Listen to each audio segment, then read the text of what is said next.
You're listening to The Dollop on the All Things Comedy Network. This is an American history podcast where each week I, Dave Anthony, read a story from American history to that.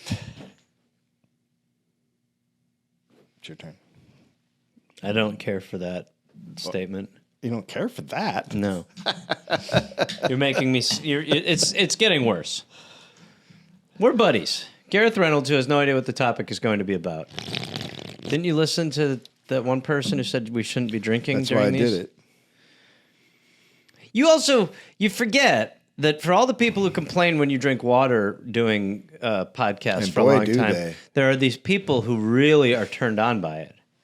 You know, the people who really like the sipping we're making sound. boners. So, all right. I thought we were on the same team, and then you said something there. That I like to think that our podcast is doing that all the time. There are people who are banging to this show. You know, I want to send a shout out real quick to the people who masturbate during the show. How are you doing right now? How's it going? Good work. Good work, guys. Yeah, I love it. Shout out to the podjackers. Shout out to the podjackers, people. You guys have been overlooked for long enough. We get it. You like listening to two guys with beautiful voices, one a little nasally, the others you complain about his laugh. You like listening to the dulcet tones of these guys walk you through the return to American hell, which we're on our way to. So to all the people podjacking right now, and by the way, that's Shaft and Bean. Enjoy yourselves. Intro. Shaft and Bean. Shaft and Bean. Every morning on 98.7. Shaft and Bean is perfect. Hey, all right there. What are we looking at today, Bean? We got. Hold on a second, Shaft. Before that, we should talk about the car giveaway over the weekend.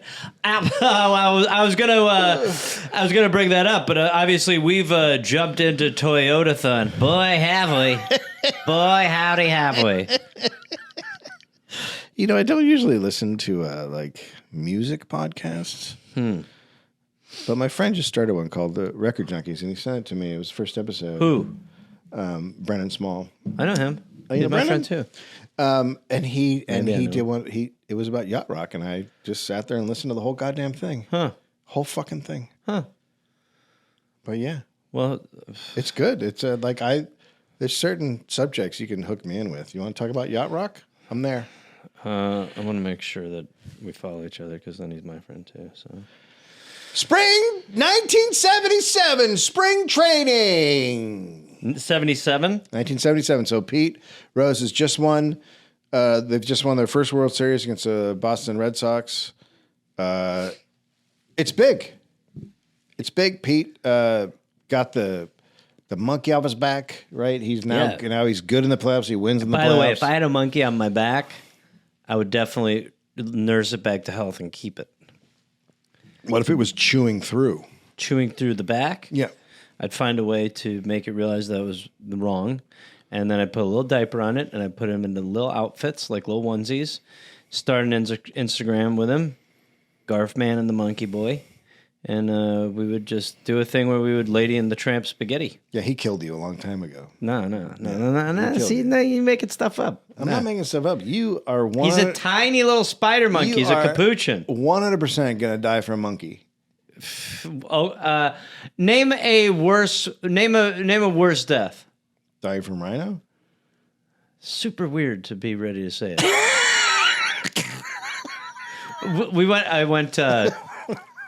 Luke and I went and had a couple beers last night, and they started doing bar trivia. And bar trivia to me is flee. Yeah. Run. Because you have English nightmare feels. I just want to go. Because you've been in pubs and you know that. I just anywhere where all of a sudden the vibe is taken over by a game that most people don't want to play. Yeah. Luke, he goes, "Oh yes." And I go, it's like he's always wanted to do. I go, what? He goes, we got to stay. And I go, what the fuck? I go, no, this is like closing time. Yeah. We leave. And no, they're doing bar trivia. So he gets excited. He gets us a little sheet. And he's a smart guy, despite the fact that he's probably eating poop on the podcast. And he's going through, and then one of the rounds is pictures of like animals, like their feet, and you're supposed to pick those. So whatever, we do that round, and then the last round is idioms. And we got a number of them wrong, and Luke was furious. It was like the first time I was like, oh, he is competitive. He was furious, and he wanted to go to start talking to the woman running the trivia, telling her why his answers were right. Oh, Luke. It's amazing. So Anyway. he's got a little Pete Rose in him, is what you're saying. He's got a little rose in him. So 1977 spring training. It's in Tampa, Florida, where the Reds play their spring training. Sure. Spring training is where the baseball teams get ready for the season. Yeah, they put the springs on their shoes, and you go ahead. That's where Pete met Terry Rubio. She's staying in the same hotel as Pete, his wife and his kids. Yeah, okay. And she's hot. Sure. Quote, 9.5 out of 10. Yeah, that's Don't know. yeah. I don't know. It's such a weird. He's quoted as saying that? Or one of the teammates did. Sure, okay. Probably him. Sure. But why don't you just go 10? Yeah, I think the compliment. Look, if you're gonna just go purely physical, give her the 10. Hey, look, you know what she is? She's a 9.89 out of She's 10. a half shy of totally hot. She's so close. God, baby, you were right there. Oh, you're knocking on the door. You know what you need? The big poofy hair. Yeah. By the way, coming from guys who look like Neanderthals. I know, that's the thing. You're close to perfect. Hey, look at me. I'm like a thumb. Yeah. So Terry thought it's all okay. It's the 70s, and the Roses had an agreement, right? Why else would he be doing it? Sure. Carolyn got to be Mrs. Rose, while Pete gets to have a little fun on the side. Sure. You know, it's an arrangement. Gareth, there's no such agreement. I would assuming that is strange. Yeah. Being like, oh, he's cheating? His wife must be cool with it. No. Terry and Pete slept together in Tampa, and regularly throughout the season, he made no attempt to hide it from anyone, including his team. When he wanted her to join him on the road, he had her book flights directly through the team travel secretary. That does not surprise me, though. I'm sure they do that all the time. That right? does not surprise me. I mean, that you're kind of going, whatever. I mean, that's like, what is he going to do? Book his own travel? This is the 70s. It is so much harder to book your own travel in this. How the fuck do you book travel unless through a travel agent in the 70s? He's going to leave a paper That's trail. it. There's no What other did you way. do? You'd go to the fucking airport? Well, you One, could. please. You could. Just get the fuck out of here. What are you talking about? Hello, I'd like to buy a fly somewhere. Yeah, I mean, you would just call it. What would you just call it? No, the only way to do it is to call a travel agent. That's just it. That business. There was definitely some guy who was like, Priceline, that won't last. I actually thought maybe it would be easier to use a travel agent when we first started. And I was like, all right, there's one in my town. And I called them up and had them do it. And it was so much worse and so much more expensive. yeah. It was terrible. I was just like, why do people do this? Yeah, they're like, I don't know. We actually were completely flat-footed. We did not expect this phone to ring. Have you heard of Priceline? Yeah, exactly. Potentially go onto one of those sites. Quote, she stayed in Pete's hotel room, mingled with the other wives and the press, sunbathed next to manager Sparky Anderson at hotel swimming pools, and cheered Pete all the way to the World Series again. Terry was in New York in October when the Reds faced the Yankees again to win their second championship in a row. Wow. She was in a hotel room at the New York Sheraton while Carolyn was in another room. It was brazen even by ball players' standards. Terry was worried about running into Carolyn in the lobby. Yeah. But Pete seemed to get off on pushing the limits. Terry's family also was into pushing limits, especially her dad. Famed Florida bookie Ralph Rubio. Oh, shit. Here we go. Now you know how they met. Yeah, okay. Right? They didn't bump into each other in the fucking hotel. She Right. was taking bets or whatever. Right? I don't know. Yes. Come on. It seems strange. It's It's very coincidental. I'm still caught up on the fact that Is he supposed to book her in another hotel? I mean, that is a huge pain in the ass. Oh no! If you're going to cheat on your wife, just do a different floor. Yeah. Yeah, that's all you do. Yeah, you just do different floors. I mean, I guess you could. Yeah. New York. I just can't imagine the stress. World Series. Oh, the stress. Oh my that God. Is truly, not cheating. Part of it is based on just decency and respect for a relationship. Yeah. The other part is the stress. I would just be sitting there. That's the whole time. It would just be like one night I'd be like, I got my dick sucked. That's exactly why I don't murder people. Yeah, me too. I never murdered anyone.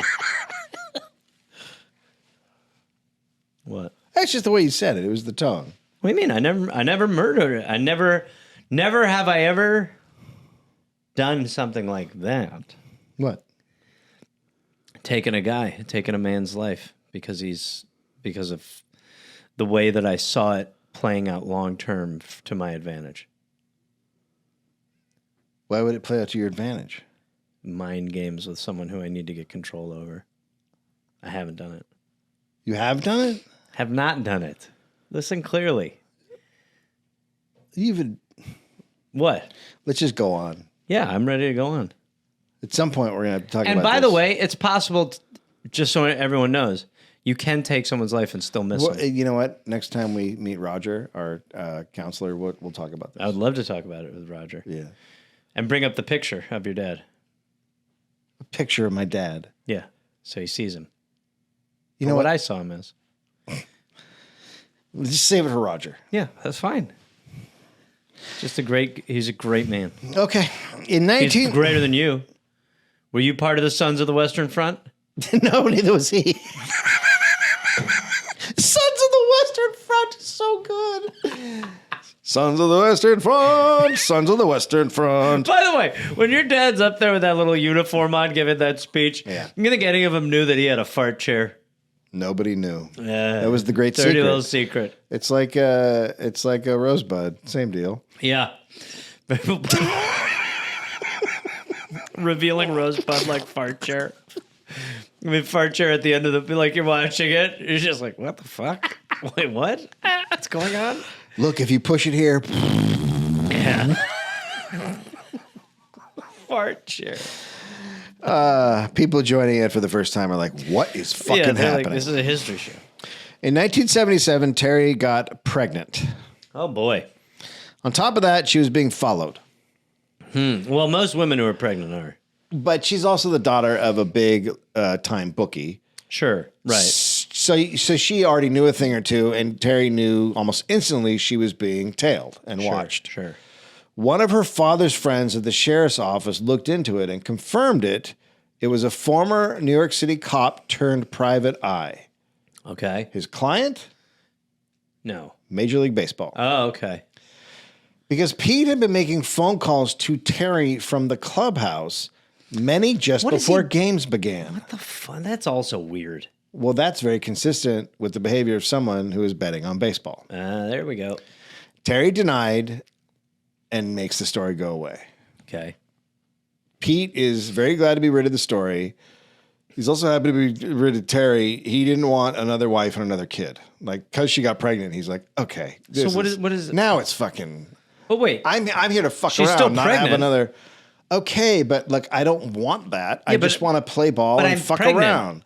Yeah, well, you shouldn't have done that. So the decision has been made to have a baby by you and me. But not a family. Like, Well, but a baby, it's a baby. You're not. you gonna, can do that over there. It's yours. It was Is not remains anymore. to be. I'm going to take you on it second. What are you talking about? Yeah, I'm going to slide at you so No, fucking you're not. hard. No, you're I'm gonna not. slide at you so fucking No, hard. you're not. That would be a solution. So I decided to charge her at the belly. Yeah, so he doesn't want another family. The whole point of fucking around is to fuck around. Then it gets serious, right? That's his thinking. That's his thinking. Really bad. But also, he just met a cocktail waitress named Carol with, quote, the best ass in Cincinnati. First of all, By the way, it's still not the best ass. I know, but when they gave out that award, Ladies and gentlemen, please rise for the singing of our national anthem. he would send Terry payments for his illegitimate child, a daughter, and then he went on his way. By the way, you know when that kid was born, it like started from the fucking sternum and just a head of steam when it came out. Yeah, took out the doctor. Just ran through, just takes out the doctor. The doctor drops the forceps. Is it a boy or a girl? It's a rose! Whoa! It's all hustle. Don't do that. The noise, don't. You see how I did my hands too for much. it? It's too much. It's just the sound. Yeah, but it's not necessary. It's like someone listening to someone go through a plasma Stargate. Okay. So Carolyn she put up with a lot, but Pete's with the young girls running around with a cocktail waitress named Carol, which is very close to her name. That's also having a kid with another woman. It's all a bit much. No, there's some lines have been crossed. So one day at a concession stand, Fawn and that's his daughter, and Carolyn see Carol, and she's wearing a diamond necklace, which Caroline recognized, and it's something Pete had bought for her, and she marched over and ripped it off. So wait, he pawned. She saw it and she realized like that's exactly Pete's style of buying, and she ripped it off and she was like, "This is mine because he bought it with our money." And Carol was just like, yeah. So Pete and Carolyn now separate. And some women just aren't cut out for relationships. Yeah, no, they can't. If you can't, they are very. And we say this as two cis white men, but women just sometimes can't handle what we do. Well, it's just we're incorrigible little scamps who are going to do whatever we want. And I see hole, me go in. This is come on now. Would you just stop? You read the terms and conditions of this deal. Yeah, you make a good point. Yeah, excuse me. This thing go bigger. Now me use it to go smaller. Go big, go in. Me go bigger. Me go in. Questions later. Shut up. Stop texting. So they're separated. Pete moves into a friend's spare room. How the fuck can he not afford his own spot? That's a good question. It's amazing to be like... Whatever. So obviously Pete is going to start playing better now because he's got controversy. He's self-motivating. He now gets his 3,000 hit. So only 13 players in the history of baseball had done it. That's crazy. He also took a run at the most sacred record in baseball, Joe DiMaggio's 56-game hitting streak. Which is going to be his penis. Which is sacred. It's considered to be the record that will never be broken. 56-game hitting streak. Yeah. Okay. But I mean, he was so used to carrying a bat around in his pants all the time. Thank you. So he was very at home just fucking hitting. Yes. Any athlete would be distracted by what's going on at home and his family falling apart. But Pete just gets locked in. He's making history. He passes the National League 37-game hitting streak. And the country's going crazy. Every team Pete faces, especially their owners, are thrilled. They congratulate him. They thank him because he's filling the whole stadium up. It's like up. McGuire Bonds. Yeah, it's just packing stadiums. He's making them tons of money. When he got to Atlanta, he shouted to the stadium workers, quote, "You're going to love me after tonight." Well, actually, this job sort of sucks. Yeah, I make the same if I sell 9 hot dogs. It's called an 50. hourly wage, man who has no capability of relating to commoners. I sell hot dogs, you fuck. You guys are going to be happy today. Well, you guys mow this grass after I'm gone, huh? I know every time I leave a comedy club, my last word is I just go, "You're welcome." You're welcome. So the atmosphere is electric. Braves fans booed their own pitchers when they threw outside. Oh, yeah. But by the way, that is shitty. I get it. You want him face the guy, throw him pitches. Yeah. Yeah. I also like how they have to signal for it. They're like, be lame. Yeah. Be lame. Can I be lame? Be lame. Players on the home team were literally buckling at the knees under the pressure. In the 6th inning, Pete hit a ground ball past a diving second baseman, and the stadium exploded. The streak was up to 44 games. And the record's 56? 56. Okay. I remember this. Yeah, right. The next day, Pete ran into something you cannot out-hustle, and that is bad luck. He hit 2 really hard line drives, one right to third base, and one that led to a highlight reel catch by a career minor league pitcher who couldn't believe what he'd done. He's just like looking at his glove. The inning ended, and the pitcher's just staring dumbfounded at his glove. And Pete has one last chance, one last at bat against Braves closer. Why didn't he just run into the pitcher when he caught it? Good question. It just seems like the logical move. It is a good question. Attack him and say, "Oh, I was sliding into mound." Let me ask you a baseball question. Please, finally. If you're on base at first and you're going to second, can you run to the outfield fence? As like a detour? Yeah. Can you run? I don't believe you can. I believe there is a little bit of. I think they keep you zoned in a little. You can run to the outfield fence. No, you can't. Yes, you can. You could. You make your own base path. You could. So wherever you go, you just have to go back. So when you can run to the outfield fence and then to second. Has anyone ever been the funniest baseball player Yes. of all? Because if there's a guy on third, you can distract the team by running the outfield fence, and then they don't know what to do. Is there footage of this? I don't know if it's ever happened in a pro game, but it's definitely happened. That is I would just be doing that regularly. My dream is to coach a high school team and just do trick plays the whole time and fuck with everybody's head. This movie should be made. Oh, it would be so fun. Trick Daddy. Just make the old guys so mad. What's that bush league? We don't do that. Well, I just did it, motherfucker. You can't bat with a tennis racket. So he has one last chance, one last at bat to continue the hit streak. The Braves closer is Gene Garber, and Gene is an ornery type. Sure. He had just been traded from the Phillies, who could go on to win the World Series, to the Braves, who are fucking terrible. So he's bummed. Sure. Like last year, there was a guy who was on, I think, the Dodgers, and he got traded to the White Sox. The Dodgers go on to win the World Series. The White Sox are the historically worst. I think they had the worst record in the history of baseball. Oh, wow. So it's like that. Like Right. you're just bummed. Yeah. You're fucking bummed. Now, at least he'd have a chance to go against the former MVP. So this is like his World Series. Yeah, it's one at bats. It's his World Series. Millions of people watching. In the country, wherever you are, they cut into whatever TV show you're watching to show the at bat. You know, can we just say how it must have been really easy for Caroline right now? I mean, I think we're forgetting about how this probably just made her life a lot easier. Watching the philanderer who you've attached your existence to be treated as a hero every time he does his dumb sport thing. They would cut in when he was also fucking Carol. We now go live to Pete Rose, who's about to finish on her tits. That got weird. Why? I was talking about them making love, and you took it to a very dirty place. How do you? Excuse me. Sorry. How do you end coitus? Exactly. Face? We're all aiming face. This podcast is a disaster. We've lost so many listeners. It's the Pete Rose episode. That's true. Yeah, so it's cutting in. So there's millions and millions of people watching just to show this at bat. 2 outs in the bottom of the ninth. Okay. And it's his World Series. It's the pitcher's World Series, like we said.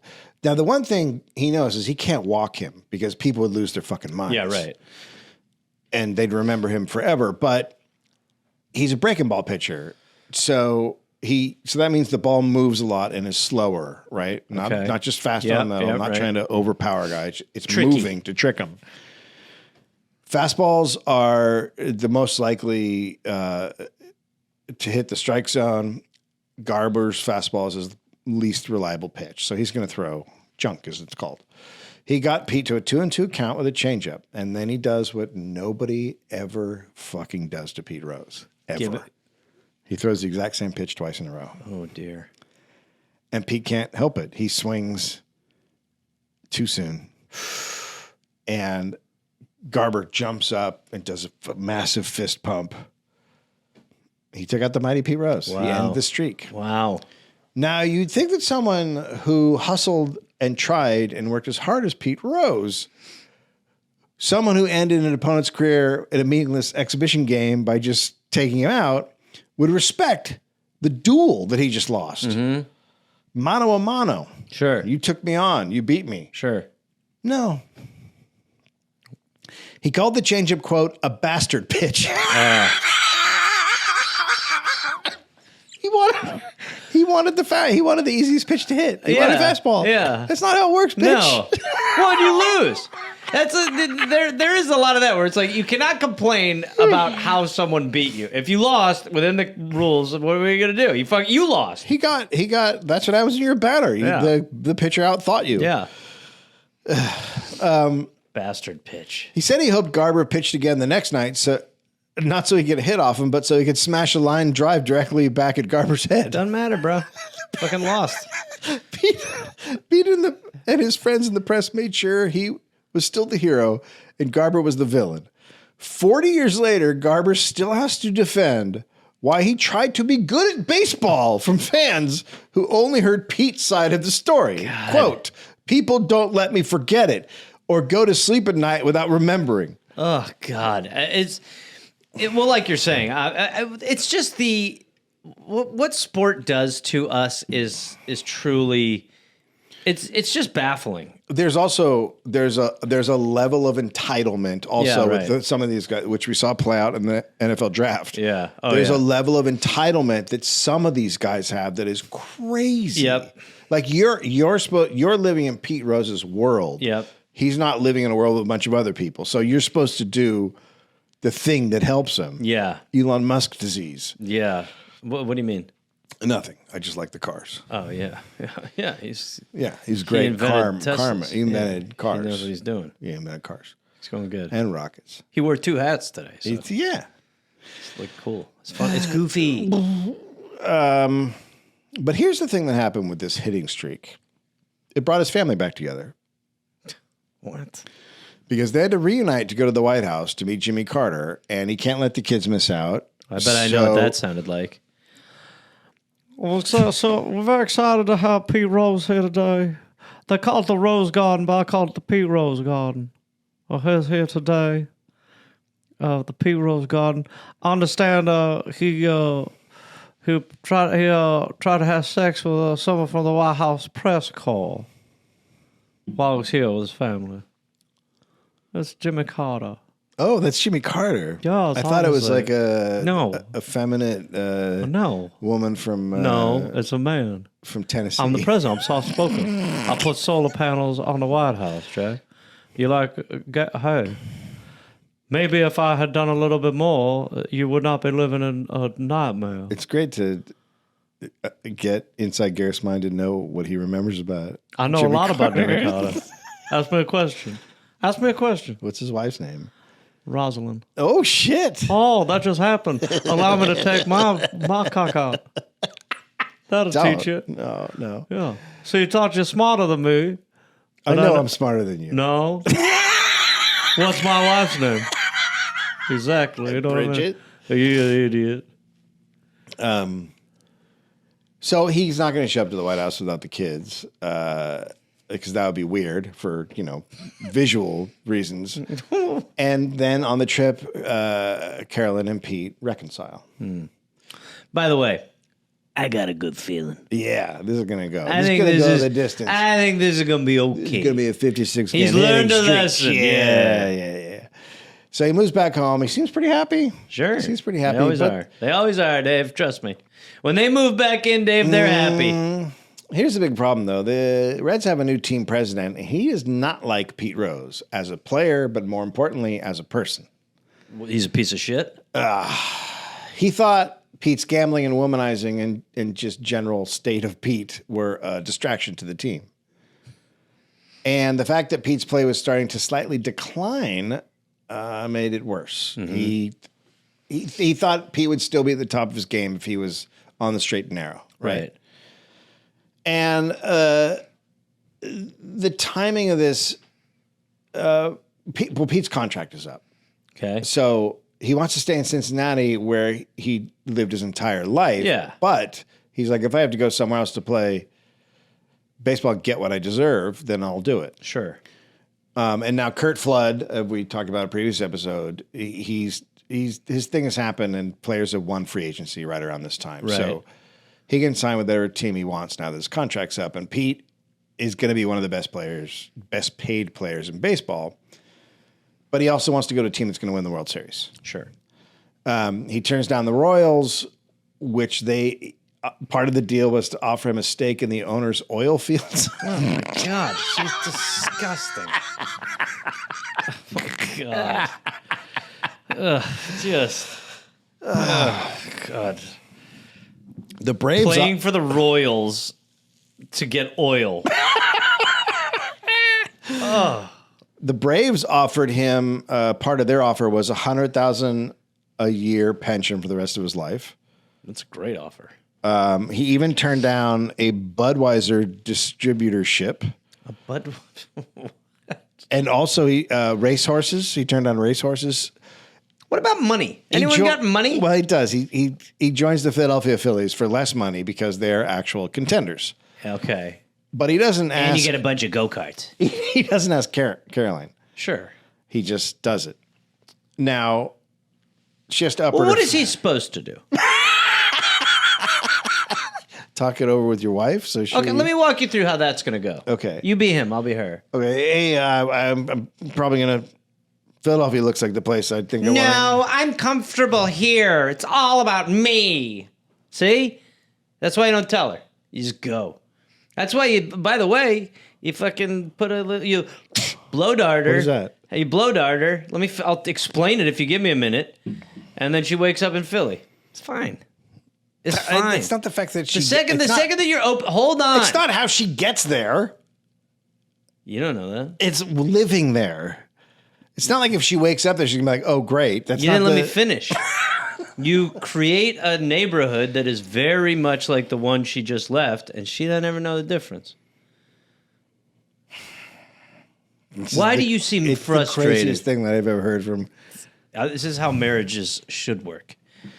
It sounds like you're making the Truman Show. Okay. About a great movie. Yeah. Yeah. It is a great movie. There you go.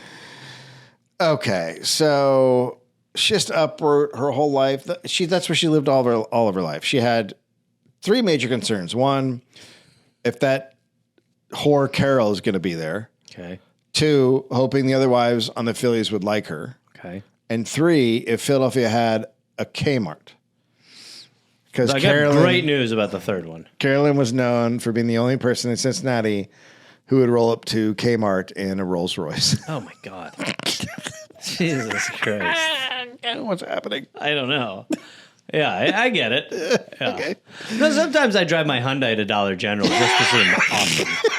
Do Kmart's even exist anymore? Are they There's gone? like a couple. Yeah. They're hanging on there. Yeah. Barely. It's like a Chuck E. Cheese or a Blockbuster. Yeah. At spring training, 7-year-old little Pete Jr. was wandering around the hotel room with his glove and ball. He's looking for someone to play with. Just wanted to find someone to play baseball with. Sure. And there's a college team from Massachusetts there. Tommy Giosa was a very nice kid. And he thought, why don't I make this young boy's afternoon? Sure. So they played for a few hours. A few hours. Or, I don't know. Well, let's just say fuck? some hours. And then when the buses pulled in from the stadium, Pete Jr. grabs Tommy's hand and ran him up to his room to introduce him to his mom and dad. I love the setup. And all of a sudden, Tommy is standing face to face with his favorite baseball player, who he modeled his whole game after. It's Pete Rose, Sure. like the guy, his hero. I killed the second baseman. I've been fucking around just like you do. It's awesome. I went to the showers. I looked at an old guy's dick. Yeah, you're my Joe DiMaggio. So Pete is genuinely moved by Tommy for paying attention to his son. Oh. And I thought Pete was going to be threatened by him. No, they struck up like an unlikely friendship. Okay. And Pete liked feeling young, and Tommy likes being friends with Pete Rose. So pretty soon Tommy's going with Pete and the Cuban on triple headers. We never learn more about the Cuban. I don't want to. I don't either, right? It's enough. It's perfect the way it is. He's like an apparition. So horse racing, dog racing, and highlight. This guy was just like, I don't know. Then Tommy was coming to Cincinnati to visit and hang out with Pete Jr. And Pete thought, hey, Tommy's a good time. Why doesn't he just stay here with us? Why doesn't he just stay. And while we're at it, why not get Tommy into the farm system of the Phillies? Just get him into the farm system of the baseball team. So Pete pulled some strings and got Tommy a spot as a minor leaguer for the Orioles. Orioles, Oriels, not the. I think it's a Philly farm team. Oh, okay. Sure. So the shitty Oriole. Yeah. Yeah. At home, Pete gives odd jobs to Tommy, a little work here and there. And put a bunch of holes in the ceiling. Like running bets to bookies. Okay. Coordinating Pete's girls in the cities and each team he's playing in. And once sneaking out early in the morning and disposing of a newspaper with a front page story about Pete's baby mama, Terry, filing a paternity suit. What the fuck? Pete's thinking is so short-sighted. The idea that you can just get rid of the paper gets rid of the news? What kind of like... It's so like old cartoony. Like, yeah, like if it's like bad TV show thinking. If that not you need to be like find every one of her friends and get rid of their papers too. Just get rid of the papers. She won't know. Gareth, Dave, summer's almost upon us. Are you sure you sound a little nervous? The people at Mint Mobile, they got to take here. Getting a summer bod is out, and getting your savings bod is in. Huh? Great. Yes. You get it? Yes. So what they're saying is that this spring and summer we want skimpy wireless bills and fat wallets. You know? I want the fattest wallet. And this is how it happens. Premium wireless for just $15 a month. So you get both. You don't have to break the bank. Boom. Yeah.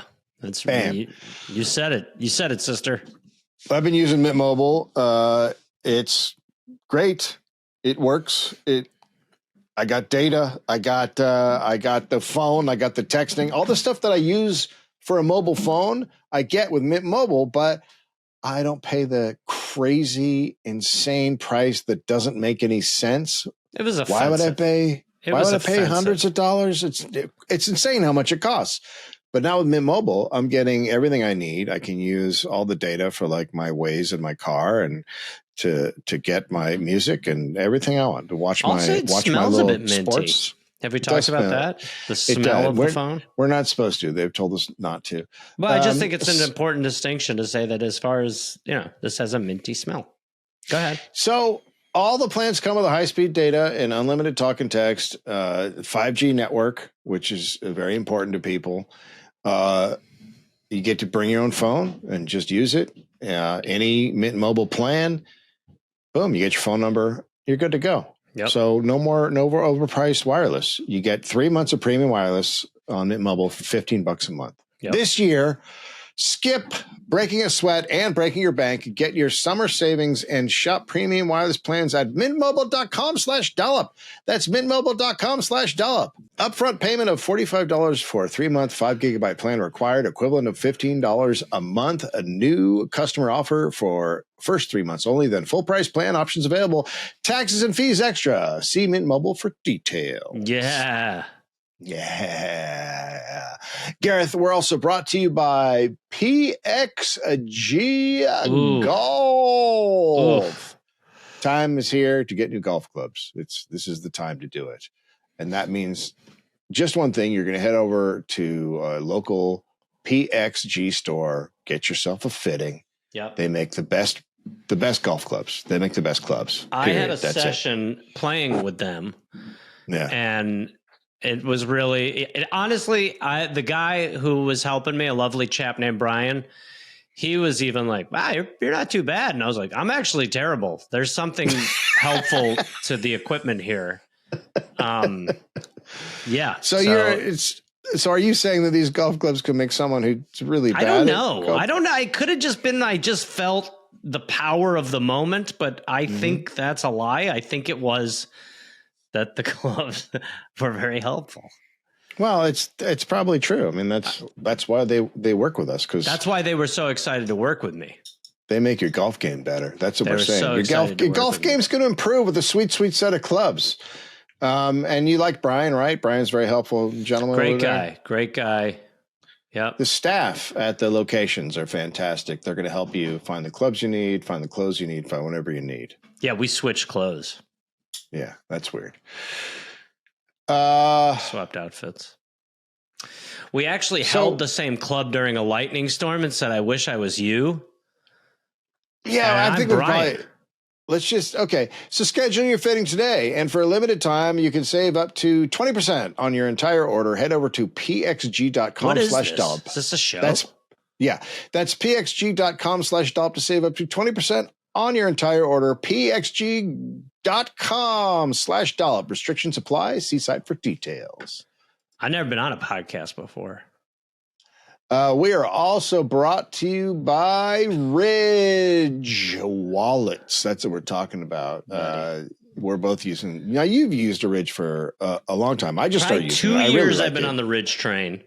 Yeah, and I just got sick of. I just was not. It took some people being like, "What is this?" And when I started looking around, it was the most affordable, and it was slick. And got it. Love it. It's got like a little cushiony padding on the inside so that your stuff's not going to get too mucked up. And it's got a little area on the outside for your cash if you're trying to play that game. But just doesn't take up much room. It's just really you just slide your cards in. There's a little way to pop them up. Same with the keychain. I don't know if you call it a keychain. I call it a key slip. Okay. So I like it. It's much better than the previous large wallet thing I had, which was annoying. It had too much going on in it. Yeah. So the Ridge wallet, ultra slim, very sleek, but yet spacious that you can fit stuff in. Yep. Holds up to 12 cards plus cash if you're worried about having all your 12 cards. And if you're over 12 cards, you got bigger fish to fry. What are you doing? Also, it comes with the RFID blocking tech, so you keep your cards safe from digital pickpockets. I didn't even know that. Yeah, it does. Yeah, you didn't know that? Really? So I'm stopping criminals? Yeah, you are. Ridge has free shipping, a 99-day risk-free trial, and a lifetime warranty on products. Right now, Ridge is having their huge Memorial Day sale. Get up to 40% off at ridge.com/dollop. Just head to ridge.com/dollop to see their biggest sale of the year. After you purchase, they will ask you where you heard about them. What are you going to say? Please support our show and tell them our show sent you. The Dollop. That's who we are. Puts a little money in our Ridge. Let's put some wallet in our wallet. Stop. Tommy was a very kind kid. He's not a very smart guy. Sometime in the past few months, Pete stopped paying Terry for their daughter. Okay. Everybody knew that Morgan Rubio was Pete's daughter. Okay. But Pete seemed to think that he just didn't need to pay for her anymore because he just didn't want to do it. Sure. So is it not kind of like if that? you don't want to, then you don't. Like, I'm good. You don't do it. Yeah. So he has nothing to do with this kid. That's a good dad. But Terry is not the kind of lady who just takes it, right? She's a fucking bookie's daughter. Yeah. She's not going to. So for once in a while, Pete has to face consequences. And Terry went to the press saying, quote, "When you have a strong hand, you play it to the hilt and you don't fold." A few weeks later, Terry went to the spring training hotel and approached a sunbathing Caroline and introduced her to her husband's illegitimate daughter. This is sexy. This is Well, this is the sort of thing too, where it's like when you used to watch those, like with Jerry Springer, and it'd be like the two people who have no beef with each other really have beef with the person in the middle, and they fight each other. Yeah, it's like this is all Pete's fault. Yes, everything 100%. But they're just now. It's like, all right, Carolyn, this is what you get for marrying a perfect man. Caroline is shocked, mortified. Sure. Terry said she later felt bad, but she wanted Pete to know how little bullshit she was going to put up with. Okay. And she was going to ruin his life if he ruined hers, Pete got the message, and he settles very quickly after that. Nice. It was a good try, Pete. Yeah. What do you think was sure. good? Yeah. Samantha Stevenson successfully sued to allow female reporters into post-game locker rooms so they could do their jobs just like men do. The big issue was that the athletes were naked and they were women. That's kind of the whole issue. Sure. After she won, multiple players' wives would physically try and prevent her from entering the locker rooms, blocking the entrances. Okay. Can't see my husband's dick. Yeah. That's for the women he's fornicating with behind my back. That's for the 15-year-old girl in Florida. Excuse me.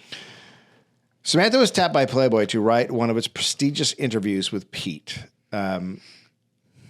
So let's just say any Playboy interview in the 70s with a man was pretty bad. But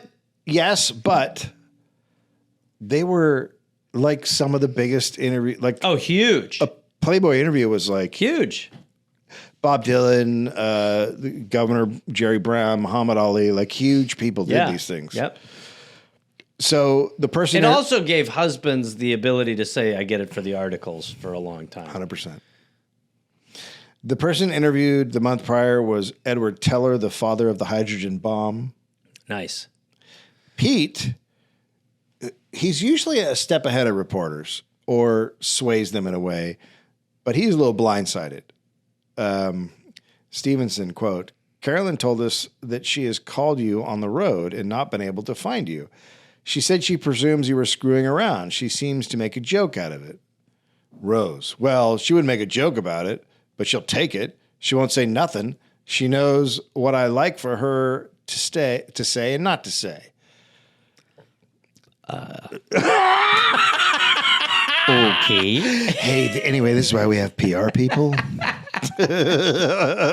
Wow. You just hear the gunshot of a PR person behind Yeah. Wow. So he's clearly flustered. He did not expect this. Even if you're flustered, you come up with a better answer. Oh my God, she shuts up and takes it. She fucking knows when to shut her goddamn you mouth. just be like, oh yeah, we tease each other. It's fun. So he's very upset. He goes on to attack Stevenson for doing post-game locker room interviews. Quote, tell me, how does it feel to have all this cock staring in your face? Does it make you embarrassed? Do you like it? So that doesn't go. That's not a great interview for him. That was Jesus Christ. just what a go-to. Ugh. By the way, the idea that you're just like, we can't figure out how to not have our penises out. Unfortunately, we're going to be unable to have women in here because our penises have to be out the whole time. What sort of weird shit is can that? I just say, I don't want to walk around with my dick out around just guy reporters. Oh my God, dude. Who wants their dick out all the time? I remember being the scarring that happened to me when I accidentally walked into the YMCA adult locker room when I was terrifying. a child. I mean, it's just like, honestly. Just put your dick away. I don't know what it's like I just can tell you that the worst people on earth are the men in the men's locker room who want to walk around naked and do everything with their dick out. Mm-hmm. Like the guy's like, I'm going to do some sit-ups on the floor here with my cock out. And you're like, oh, cool. Yeah, you can put on underwear before you go to do your hair. Yeah. I mean, honestly, put on some shorts. Yeah. So that's what we're talking about. Like they just want to walk around with their dicks out. They felt like, they were. They didn't want women in there. And that's a fucking silverback thing around like reporters who aren't athletes, right? You want to walk around and be like, yeah. Although I feel sorry for the athlete who has a little one. Well, I mean, he was probably chubbing up. There's definitely. I bet they work it a little bit before they come out. What is that like, though? I don't know. It's so fucking weird. It's just the whole weird. Penis culture, locker room penis culture. It's very weird. But, this is a very competitive, masculine, hyper-masculine sort of. Anyway. DiMaggio, though. DiMaggio, that guy had it was like a root cellar. Looked like he was, absolutely. He was a root cellar. Yeah. Yeah, he had a shower for him and one for that anaconda. So Pete's new mistress, Carol, the bartender, great assassin in Cincinnati. Mm-hmm. She's in Philly. And Carolyn knew because she saw Carol driving near the family home in a Porsche that looked familiar. The reason why it looked familiar? Their Porsche. It's Carolyn's car. Yeah. Interesting. So Pete has a thing. Pete's really dumb. Well, even if you're the other woman, wouldn't you not want to drive the car? Does she know? I bet she doesn't know. Man, I bet she doesn't know he's regifting. Right. Yeah. While the Porsche was stopped at a light, Carolyn calmly approached the driver's side, opened the door. So I don't know if it was a calm approach. It's like Grand Theft Auto, I don't right? know if it's a calm approach. And punched the shit out of her husband's No mistress. longer a calm approach. Right in the mouth. Just starts punching her in the mouth. Jesus Christ. It's hot. No. It's hot. When the Phillies went on their next road trip, Carolyn packed up her things, taking Fawn and Pete Jr., and went back to Cincinnati. Okay. As soon as she got there, she called the lawyer and filed for divorce. Pete started playing better. Do it. Come on. Divorce me 10 times. Please. I'm going to be the batting champion I of the slept world. with your mom. He hit an astounding 468 for the rest of the Holy year. shit. I've never heard of that. So what that's, I don't know when this happened exactly. I don't know what part of the year, but 468 for 80 Shocking. for a month isn't like, that's insane. Shocking. Like if you don't understand, whatever, 400 means you hit 4 out of 10 times, right? Like I think To be hitting almost 50% of the time you're up is insane. I think it's one or two guys that have hit over 400. Yeah. Like no one's I mean, done that that. means you're getting on base. Yeah. Just to be clear. The Phillies won the World Well, Series. Yeah, okay. The team's best player, Mike Schitt, credited Mike Pete Schitt? Schmidt credited Pete for his leadership. Okay. Pete hit 400 in the NLCS. He got 6 hits in the World Series. He's a champion again, 3rd-time champion. Wow. Yeah, I mean, look, on the field, Yeah, great. yeah, on the field, great. 3 weeks after Carolyn filed for divorce, Pete got an invite to appear on NFL Today pregame show. Sure, to talk baseball, but this is an NFL show, and at the time, they had a guy on there every week called Jimmy the Greek, and he would handicap games. So he was like the guy in Vegas who did the betting stuff. Yep. Yeah, he was one of the first guys who was like, "This is my lock of the week." Like that sort of guy. So Jimmy the Greek is not there that week, so Pete is filling in, and Pete picks Buffalo to beat the Bears. Falcons over Green Bay, New England to beat Detroit. Host Brent Musburger is pleasantly surprised at Pete's expertise. Quote, "Where did you get all that stuff?" And Pete smiled, "I follow football pretty good." After, Pete sat with the hosts in front of a wall of TVs with every single game on. It's magical. An unforgettable thing. Quote, "A gambler's delight." 1983, 42 years old. Yeah. His play is diminishing, obviously. Sure. Phillies made the World Series again, but for the first time in his career, he watched from the dugout because he was benched. He couldn't hack into the big leagues. Also, his little buddy, Tommy Giosa, could not hack it in the minors. Tommy, like Pete, too small. He tried hard. Pete said he played like he's, quote, pouring gasoline on himself while running through hell. Sorry. We're complimenting the gentleman? Yeah, that's good.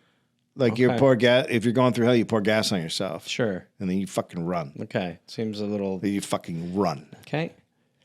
But it's not the 60s now. It's the 80s. Things have changed. Non-white people are playing for one. That's tough. So remember so it went from like you had to be the best black player to play and all the smaller roles are filled by white guys, and now more black guys are filled. Now you got to be the best white guy to play. Yeah, it's hard. Yeah, it's hard. So all those little, so whatever. So there's more, there's more non-whites. A non-athletic little white guy could no longer hack it in the majors just on effort. And Tommy was cut and he limped back to Cincinnati, back to Pete's condo. And his old job as the doorman of the bar where Carol used to waitress. But he's going to get bigger after this. He's going to get bigger and stronger. Tommy is. Yeah. Sure. So the bartenders helped him out. Uh-oh. Bartender there pulled out a syringe and told Tommy to pull down his pants. The steroid results were almost immediate. Sure. Instead of benching 135, he was up to 400. Holy shit. Can I just say, 135 is so little. Yeah. Finn, like mine. Finn benches like 200. It's like mine. 400 is crazy. 400's though. shocking. 400's crazy. But those roid numbers are really... Back then, roids were like, now you could kind of hide them a little bit. Yeah. But back then it was like, Yeah, like people. you popped. No, like, you had to be very careful. You couldn't. You had to try to make it gradual. You couldn't like 3 weeks later be like, yeah, I could lift a building. So he feels invincible. He's hooked on steroids. He gets a real steroid dealer, a handsome man who would rip off his shirt just by flexing his muscles, Yeah. Paul Jansen. Maybe he should but just thinking logically, maybe it go up a size. No. I don't. I mean, it's just you need to. I have think you keep doing it until you don't have shirts. Yeah, I don't know. And then you're that guy, no shirt guy. Sure. Yeah. Pete was only 10 hits shy of 4,000. Wow. And how many people? That's low. I think 2. Wow. At this time. 201 away from Ty Cobb's all-time record of most hits in baseball history. Another great guy. He used to get 200 in a season, but now that might take years. Right. And who wanted to have a middle-aged hitter who couldn't hit, right? A first baseman, no range. Like, the only team to offer him a contract was the Montreal Expos, but they mostly want his name, not to play. Right. Because you can probably pay him enough that you can make up the salary in shirt sales. Right. In 1983, the Cincinnati Reds were at their lowest point in 40 years. We talking? Dick Wagner, the GM who drove Pete out, also drove out the rest of the team. They're losing so much that attendance has dropped to half what it was. And this really pissed off the chain-smoking, used car salesman, racist part owner, Marge Schott. Friend of show. I would love to do an episode about her, but how many times can you use the term N-word? Oh man, I would really. I think our audience and we would really love to hear. It's always comfortable. Quote, Marge had deep Cincinnati roots, old German money, an undying love for large St. Bernard dogs, a knack for being the loudest person in the room, and a penchant for saying all the wrong things. In Marge's parlance, Jewish people were sneaky Jew bastards, Asian people were Japs, black athletes were million-dollar N-words, and Dick Wagner was a buffoon, an idiot who deserved to be mocked in the public square. Oh Christ! She was just the worst human being. Yeah. Yeah. No, was she born into money? Yeah. Yes, this is what I know her husband. Her husband was part owner, and then he died, and that's how she got what she got. So maybe she married into it.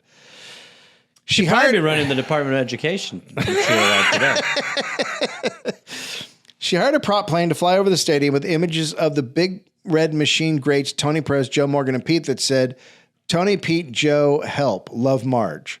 The fucking crazy to decide to pull that on your own team.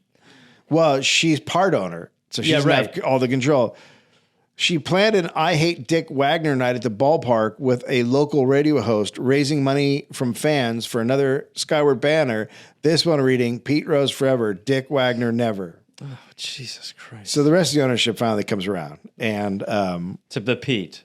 Well, they have a meeting, and they decide we can't fire Dick. As her giant St. Bernard was pissing on the floor. Yeah. St. Bernard's name was Shotzi. They decide to fire Dick Wagner. Okay. And they brought in the old GM from the Big Red Machine days, and he knew how to fill seats. So they're really, her great plan is just like, go back to what it was like. Yeah, to when... the exact same thing from before. They're all fucking old. Yeah, they're old. They needed Pete Rose. He can't play, though, so he's not good enough to play. Right. They killed two birds with one stone by getting rid of their old manager, too. Pete is about to be baseball's last player manager. Whoa. The last middle-aged man who could justify wearing a uniform in the dugout. Wow. So Pete's back in Cincinnati. And he's coaching? He's coaching. He's a player manager. Oh, my God. He married Carol.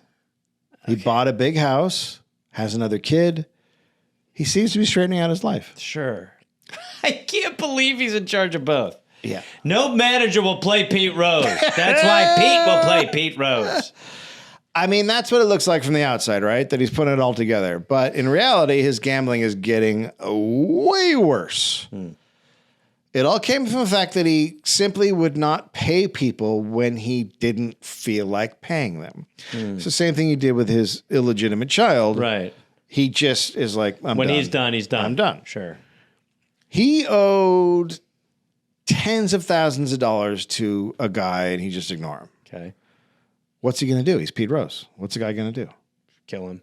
Okay. He and Tommy would laugh it up at the condo playing catch with stacks of $10,000 he owed to bookies. That's fun. That's kind of fun. Rolling balls of cash at each other like grounders. Rolling a ball of cat, like a wadded ball? Yeah. Because of this, none of the local number runners would take his business anymore. So where does he go? To Terry's. The mob. Oh, okay. Good. Definitely yep, for sure.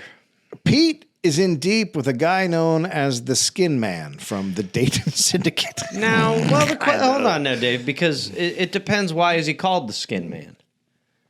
I assume he has a lot of skin. That's what I'm hoping for. I'm hoping he looks like the skinny 1,000-pound sister, where it's just he's waiting for the surgery to have it all sort of loined off. Or he's got like a giant walk-in freezer, and he opens it up, and there's just all the skin of the people. I mean, that's. I mean, again, it's hard to get specific, but you would start if it is like other people's skin because of deaths, then that's a problem. At this point, it's believed that Pete was just betting on football, basketball, horses, and obscure sports like highlight, but the Skin Man has evidence to the contrary. And when he showed up to Pete's house unannounced, he came to collect. He just like flies in like a flying squirrel with all of his skin.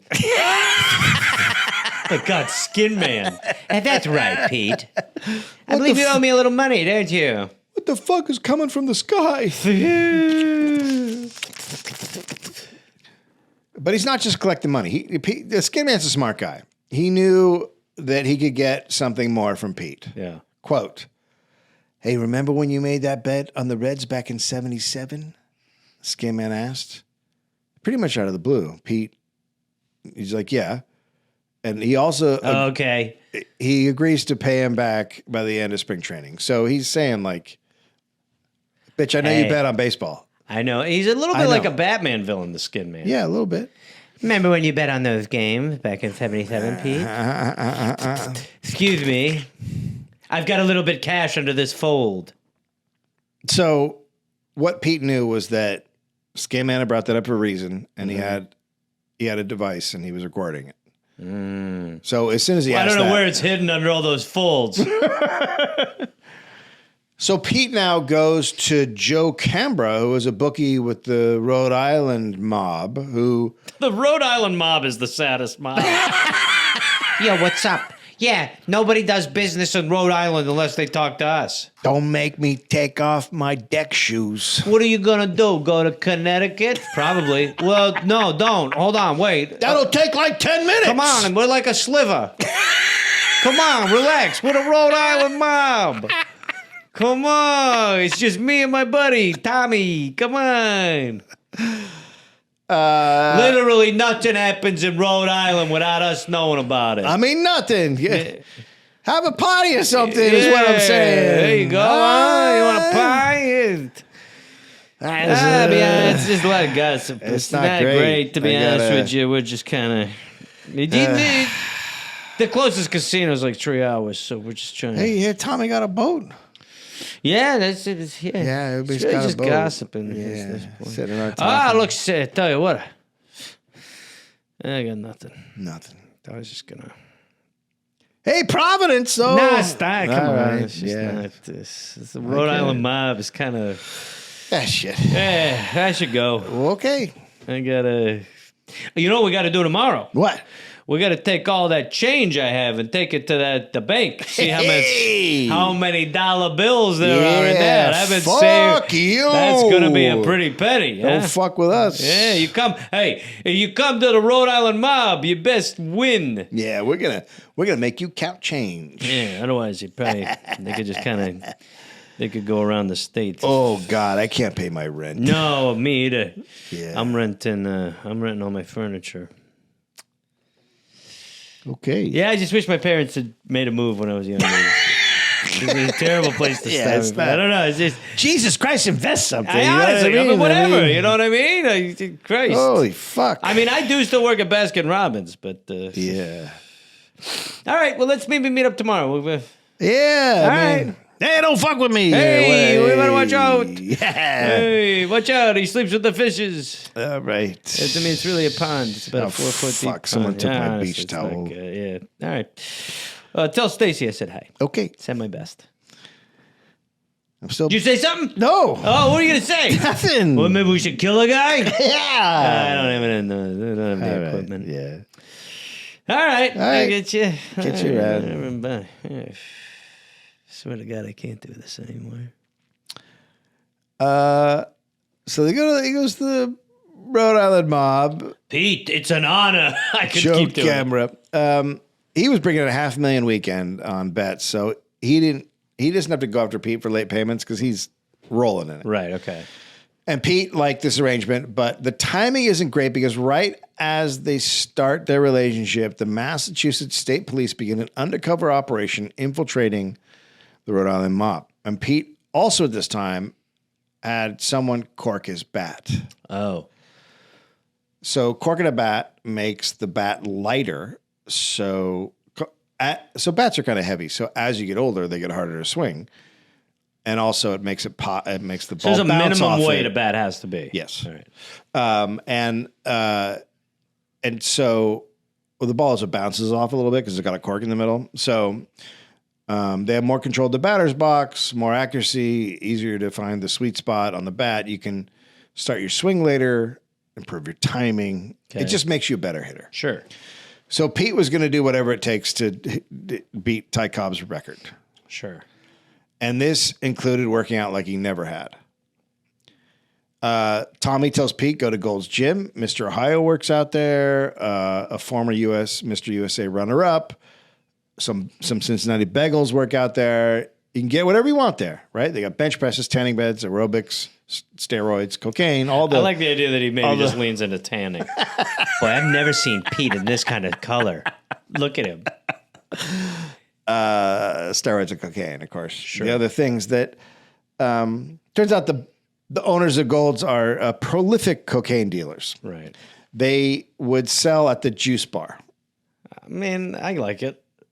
Could I get I guess I'll get a green machine. Okay. And I guess give me like an 8-ball of cocaine. Okay. All right. No problem. Just give us a second here. Okay. Doing roids just for tanning. Oh, so good. I've never seen a guy stay in the bed this He's long. fucking huge. He's unbelievable. You got to see the color of Pete right there. He's He like- is a dark burgundy. He's a crazy. Pete looks like a Merlot. Gone Pete is very oddly colored gone now. and burnt Pete. He's pretty bad, honestly. So one of these owners had a connection in South Florida. He'd fly down, make a deal, and fly back, and then a mule would drive the coke back to Ohio. Okay. Tommy said Pete asked the owner, "Where'd you get all this money?" And the owner, quote, "Cocaine." Okay. Pete asked how he and Tommy can make money off this, and the owner tells Pete to give him $100,000. He can turn it into $200,000 in 2 weeks, and Pete's face lights up. Quote, "Really? You're kidding me." Yeah, it was very stupid. Tommy later said he was, quote, "roided out of my mind at the time, but I'm looking at him like, are you nuts?" So Tommy, who's put on over 200 pounds of muscle from steroids, is like, "Hey, Pete, Hey, what are we doing? our decision making is a little off on this one." By 1985, the owners were sending down $100,000 per shipment, and Tommy is one of the main mules driving it up. He said Pete was financing because he needed the profits to pay his gambling debts. Yeah. So now he's doing cocaine He's got deals to pay his gambling. Yeah, sure. Tommy wanted to help, and of course, Tommy wanted to cut. Steroids are rampant in the gym. Old ball players do not use steroids to bulk up. It helps them recover faster, gain lean muscle, shed fat that comes when your body stops producing as much testosterone. Sure. Now, there's no proof that Pete was using steroids, but some have speculated that based on his other proven cheating method of corking his bat and the ubiquity of steroids in the gym, he may have been trying to tip the scales more. Sure. Usually in baseball, when guys have a 40-plus spurt of production, it's steroids. Right. And there's definitely guys that people like, they're amazing. And they like David Ortiz, I remember like his last year, I think it was his last year, he just like put the team on his back. Yeah, right. And won the World Series, like almost on his own. Yeah. And people are like, it's amazing. And I'm like, yeah, I mean, it's clearly steroids. Yeah. Well, there's so many of those guys in baseball. Yeah, there's a ton. Like the Verlander is a guy that he just keeps pitching. He's pitching for the Giants now, and you're just like, yeah, he's on steroids just to recover. Yeah, right. Yeah. I mean, allegedly. But yeah, when you get old and you're still playing and you're putting in like good, right. You're on roids. You're like roided nobody's out. fucking right. doing it at 40. Did Pete physically change? I don't know if he did. See, that's what I remember. But again, for a lot of these older guys, it is about recovery. It's about, Tommy met a new bookie for Pete at the gym. He's a massive cokehead named Ron Peters. And Ron... Just when you meet a huge cokehead at the gym, give him the keys to the castle. Absolutely. Let this guy, this is who you want to be working with. That's who knows how to get it done. Yes. If you're doing coke Name at a the time gym, a cokehead's lied. Well, who does coke to party? Everybody. Yeah. Who does coke to go out on the boat? Everybody, right? Yeah. Who does coke to go to the gym? A fucking guy who's committed. Some of my favorite workouts are from coke. Oh my God. I mean, is there anything more exciting than to do coke and lift weights? No, I mean, the only thing I would say is to do meth and hit a spin class. Yeah, it's awesome. That's great. So the class was over an hour and a half ago. You bite the person cycling next to you.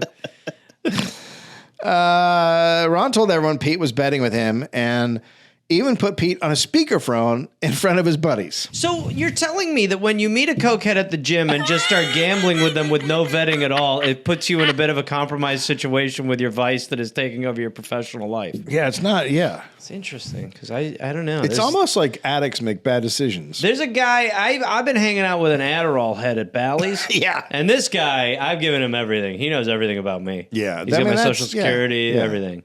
Yeah. So. I do Molly with a guy at 24 Hours Fitness. Oh, I love that. Yeah. Yeah. I do a lot of toad poison with a guy at Planet Fitness. You just meet these guys. Yeah. They're great guys. So Pete's now reckless. He's now betting as much as $15,000 per day on college hoops and the NBA, obscure college sports. Man, if the Ocho had been around. Well, the truth is that the deeper someone gets into a gambling problem, the more the sports just become obscure because you want to do it every moment of every day. So you start finding like it's ping pong, it's sumo. Well, I truly believe that one of the reasons you're seeing all these changes in sports is because like ESPN's getting into gambling. They're all getting into gambling. Yeah. And one of the reasons ESPN is putting on the Ocho, which is... Right. I mean, have you seen it? No. It's like the other day I watched, the basketball shooting game in bars? Oh, Papa Shot. Yeah, I watched the championship. What the fuck? It was crazy. Clearly, three of them had never really done it that much. One guy was really good, but I was just like laughing. Me and Finn are watching it, and I'm just like, this is crazy. And then I'm like, oh, it's because of degenerate gamblers. Wouldn't it be a lot more fun? I mean, I know because I have like a betting league each year where you just get 1,000 points for a few $100s. Yeah. It starts to drive. It really makes sports more interesting. That's why I'm like, Yes. I can't dabble with this. And so if you have a bunch of guys at an OTB and there's that, they'll bet on that. Oh, They'll yeah. bet on it. They'll Absolutely. bet on it. Yeah, So they'll look for anything. that's what It the is Ocho better. is for. Yeah. You guys, I'm going to put a 9 on Frank on the the cornhole championship. I mean, then you are sitting there just like, O'Neal needs to hit a better shuttlecock. It's crazy. You're just like, I don't know anything. You call that a fucking axe throw, Bobby? That's not how you fence. Come on. So yeah, he's betting a lot of fucking money. 2,000 here, 3,000 there, 10 G's on a game. He's trying to make... No way this guy can hold a downward dog that long. He's trying to make, like you said, everything is interesting when right. you do that. So at the ballpark, his career is crescendoing. On September 11th, 1985, Pete Rose broke Ty Cobb's all-time hit record with his 4,192nd hit. At first base, the standing room only crowd gave him a 9-minute standing ovation. Just sit down, would you? It's too much for Pete, and he cracks. He's actually showing a little vulnerability for the first time in his life, and he starts to cry. And he's anxiously wiping away tears with his 2-glove finger over his nose. 50-year-old Pete Jr. is in the dugout. He doesn't know what to do. He'd never seen his dad like this. and a player pushes him out and goes, "Go, get out there, Beat him up. get out with your dad, Beat your kick your dad. dad's ass." You can beat the shit out of It's your time to dad. take him out, Your spear dad's tackle him. weak. Look how weak your dad Put a is. fucking shoulder into that guy. Come on, good lord. And he runs to his father, and Pete hugs his son tight and tells him he loves him. And Pete Jr. went on to describe it, quote, "I've never experienced that. My first father-son moment." Wow. What? Just Is he saying that sort of sentiment? Like he's. I think so. Wow. He's like, it was amazing. It was the first time my dad was there for me, and he did it because everyone was watching. It was perfect. It was the first time in his 15 years he remembers his dad hugging him. What the fuck? Fuck. Later that season, in the middle of a game, Pete got another player's son to tell him exactly when the Kentucky Derby was starting so he, the manager of the team, could leave the game and watch.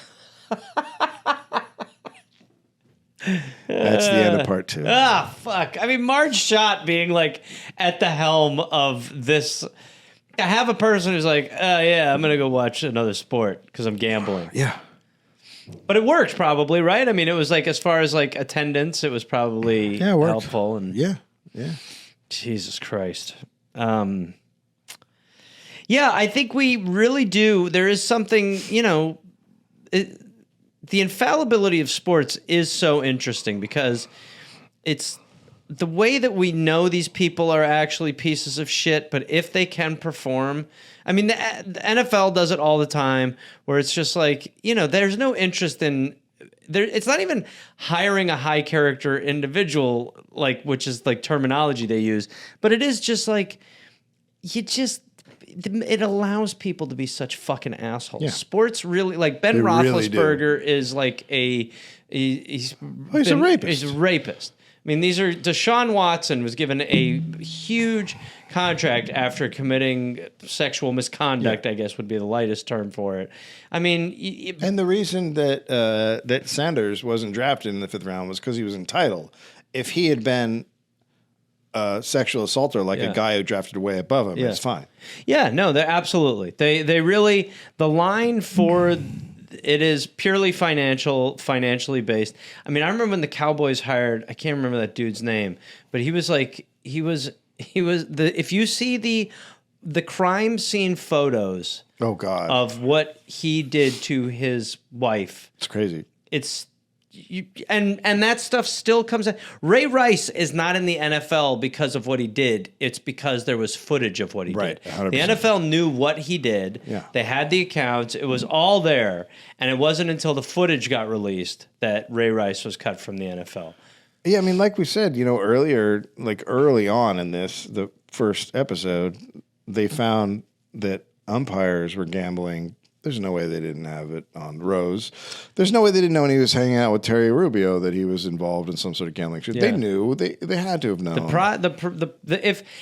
it really is like, it is on the consumer.